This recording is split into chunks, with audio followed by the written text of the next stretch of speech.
मंडप पर जब दूल्हे के बाप ने मांगे 25 लाख, तो दुल्हन ने रोने के बजाय 5 मिनट में ऐसा खेल पलटा कि लालची बारातियों को मुंह छुपाकर भागना पड्डा।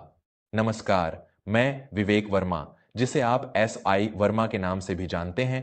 आज वर्मा स्टोरीज के इस मंच पर आपके सामने एक ऐसी कहानी लेकर आया हूं जो आज के दौर के लालची समाज के मुंह पर एक बहुत बद्दा तमाचा है।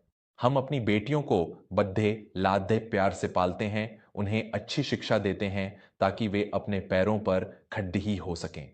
लेकिन जब उनके विवाह की बात आती है तो कुछ भेदिए समाज में ऐसे भी हैं जो मंडप की पवित्रता को व्यापार की मंडी बना देते हैं। एक पिता अपनी पूरी उम्र की कमाई अपनी बेटी की डोली सजाने में लगा देता है, और ऐन वक्त पर जब उसकी इज्जत दांव पर होती है तब ये लालची लोग अपना असली रंग दिखाते हैं। आज की कहानी है सुल्तानपुर के एक सीधे साधे सेवानिवृत्त शिक्षक दयाशंकर जी और उनकी निडर बेटी आरुषि की। यह कहानी आपको बताएगी कि जब पानी सिर से ऊपर चला जाए तो एक शांत और शालीन बेटी भी कैसे काली का रूप धारण कर सकती है। सुल्तानपुर के एक छोटे से मोहल्ले में दयाशंकर जी का घर आज फूलों और रोशनी से जगमगा रहा था। दयाशंकर जी ने 35 साल तक स्कूल में बच्चों को ईमानदारी का पाठ पढ़ाया था। उनकी पत्नी माधवी एक अत्यंत सरल महिला थी। उनकी एकमात्र संतान थी आरुषि, जो न केवल दिखने में सुंदर थी बल्कि शहर के एक बड़े बैंक में अधिकारी के पद पर कार्यरत थी। आरुषि का विवाह शहर के एक नामी प्रॉपर्टी डीलर सोमेश्वर नाथ के बेटे वरुण से तय हुआ था। वरुण खुद को एक बद्धा कारोबारी बताता था। दयाशंकर जी ने अपनी हैसियत से कहीं बढ़कर इस शादी की तैयारियां की थीं।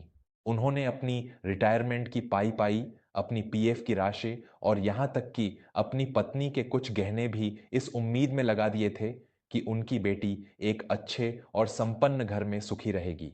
बारात दरवाजे पर आई, खूब आतिशबाजी हुई, बैंड बाजा बजा और सोमेश्वर नाथ अपनी मूंछों पर ताव देते हुए बारातियों के साथ अंदर आए। दयाशंकर जी हाथ जोड़कर हर बाराती का स्वागत कर रहे थे।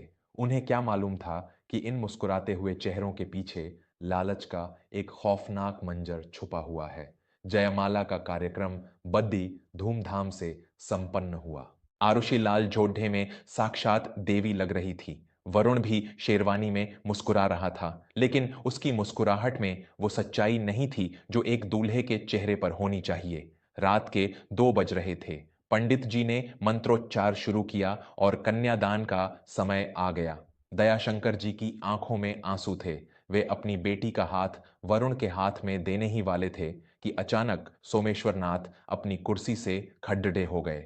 उन्होंने पंडित जी को रुकने का इशारा किया।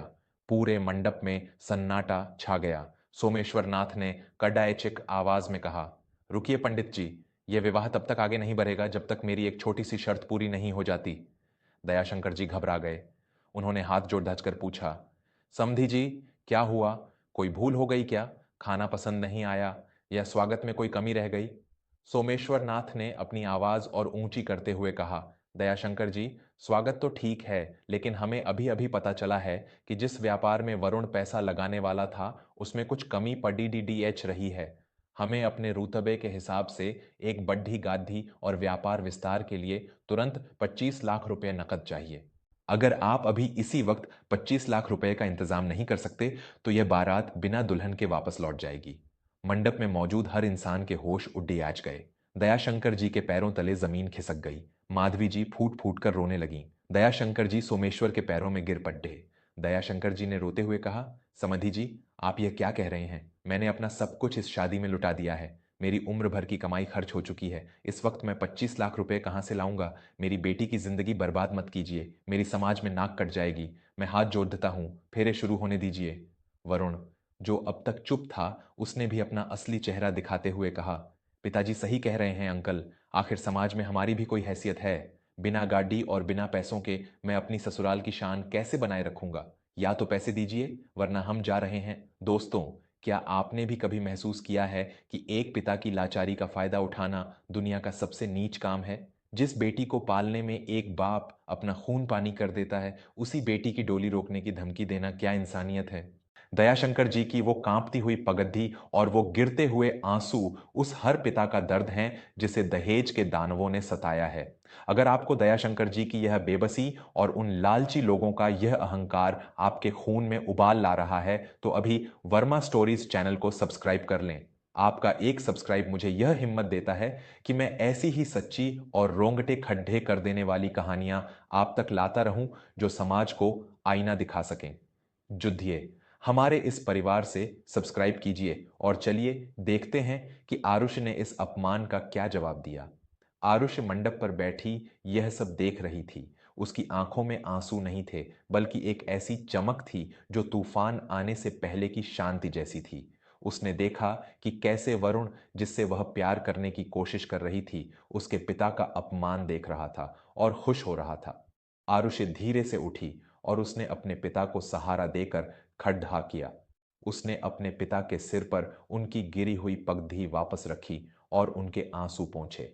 आरुषि ने अत्यंत शांत लेकिन गूंजती हुई आवाज में कहा, पिताजी, आप इनके सामने मत झुकिए। जो लोग आपकी उम्र भर की मेहनत का सम्मान नहीं कर सकते, वो मेरी क्या कद्र करेंगे। और सोमेश्वर नाथ जी, आपने 25 लाख की मांग की है ना, तो सुनिए मेरा जवाब। आरुषि ने अपने पर्स से अपना मोबाइल निकाला और वरुण की तरफ बढ़ाते हुए कहा, वरुण, तुम बड्ढे कारोबारी बनने की बात कर रहे थे ना? क्या तुम्हें लगता है कि मैं बैंक में अधिकारी होकर इतनी मूर्ख हूं कि तुम्हारी असलियत नहीं जानूंगी? मैंने तुम्हारी कुंडली पहले ही निकाल ली थी। तुम्हारा जो तथाकथित कारोबार है वह पूरी तरह कर्ज में डूबा हुआ है।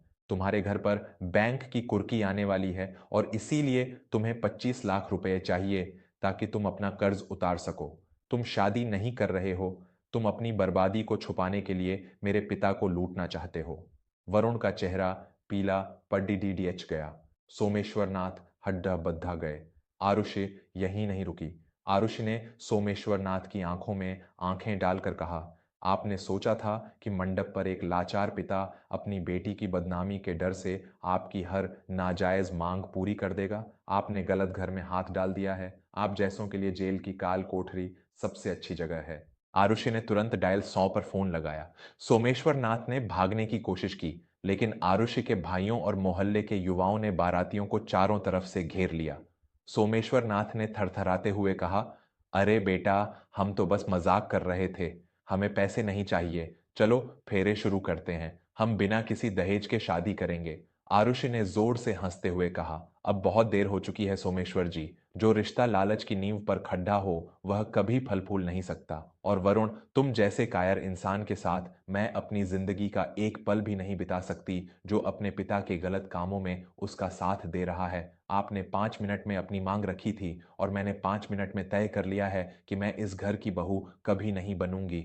मंडप पर मौजूद बाराती मुंह छुपाने लगे। पुलिस की गाढ़ी सायरन बजाते हुए दरवाजे पर आ गई। आरुषि ने सबके सामने सोमेश्वर नाथ और वरुण के खिलाफ दहेज, उत्पीड़न और धोखाधड़ी की शिकायत दर्ज करवा दी। पुलिस उन दोनों को हथकद्दी लगाकर ले जाने लगी। सोमेश्वर नाथ की वो मूंछें अब शर्म से नीचे झुक गई थीं। पूरे पंडाल में सन्नाटा था। दयाशंकर जी अभी भी सदमे में थे।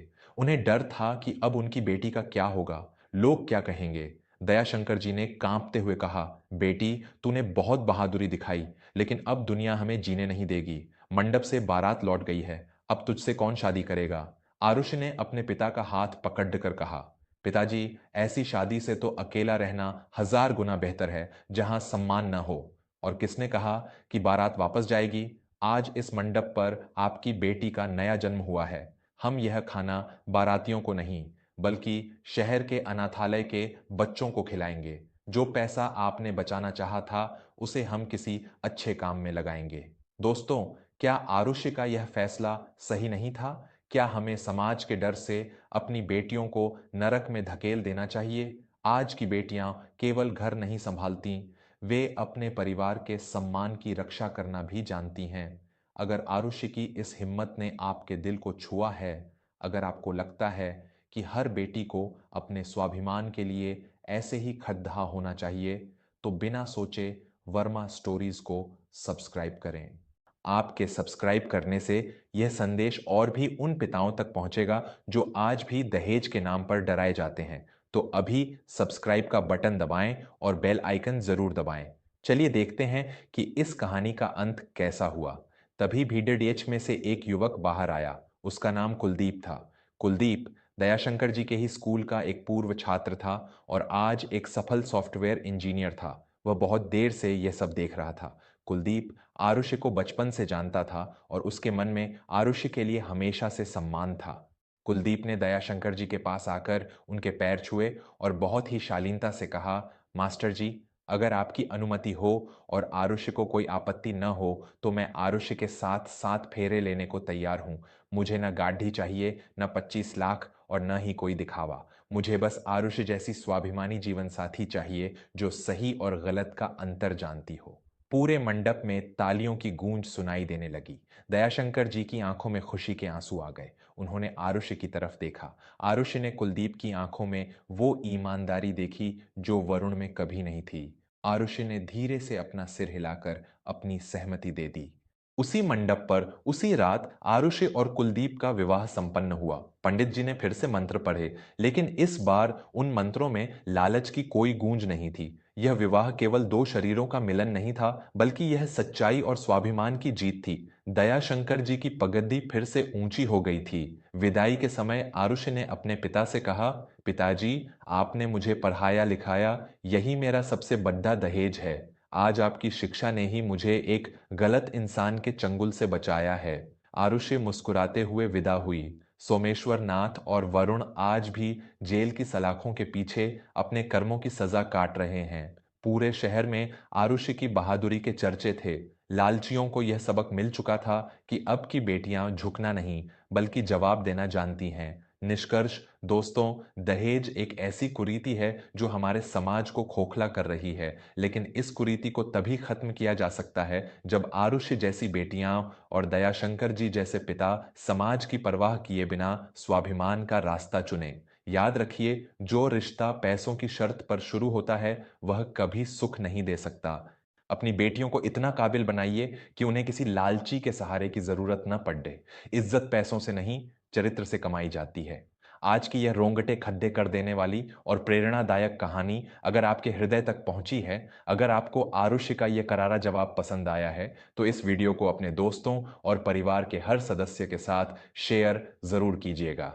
न जाने आपका एक शेयर किसी मजबूर पिता को हिम्मत दे दे और किसी बेटी की जिंदगी बर्बाद होने से बच जाए। और अंत में मैं विवेक वर्मा आपसे एक बार फिर हाथ जोड़कर निवेदन करता हूं कि जीवन की ऐसी ही सच्ची, गहरी और समाज को बदलने वाली कहानियां पाने के लिए वर्मा स्टोरीज को अभी सब्सक्राइब करें। आपका जुझाव ही मेरी सबसे बड़ी ताकत है। कमेंट में बेटियों पर गर्व है जरूर लिखें और बताएं कि आरुषि का यह कदम आपको कैसा लगा। मिलते हैं अगली कहानी में। तब तक अपने स्वाभिमान का ख्याल रखें।